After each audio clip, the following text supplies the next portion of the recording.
Astrid Kekwan a rejoint la communauté Emmaüs il y a 3 ans. Depuis, elle vit avec son compagnon dans ce studio. Nous ici comme famille, chaque matin nous commençons notre travail 8 heures, après c'est terminé 17h30.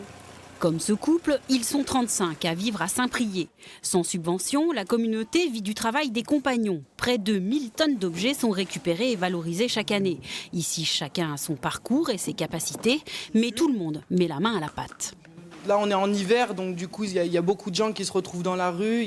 Moi-même, je l'ai vécu, donc je sais de quoi je parle, quoi. Et il y a beaucoup de gens dans la rue, et avec Emmaüs, c'est vrai qu'on va dire, entre guillemets, on désengorge les rues. Installée depuis 1972 dans cette ancienne tannerie, la communauté n'a eu de cesse d'aménager les lieux pour offrir un cadre de vie digne à ses protégés.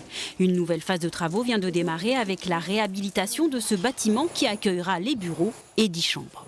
Pour se reconstruire, c'est quand même l'essentiel. L'ambiance de la communauté, vous l'avez constaté, c'est pas un havre de paix, mais c'est un endroit où on peut être tranquille, en sécurité. Et la chambre, c'est l'endroit précis où on est le mieux.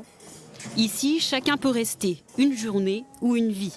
Ni hébergement d'urgence, ni entreprise de réinsertion, Emmaüs accueille sans critères les personnes. Mais chaque jour, elle est obligée de refuser du monde. L'idée de l'abbé Pierre, son trait de génie, c'est que ce qu'on est devenu, c'est quelque chose qui est nécessaire depuis 70 ans et qui le sera encore pour longtemps. Pour découvrir cette discrète communauté qui fête ses 70 ans, une exposition est organisée à Saint-Priest samedi 30 novembre.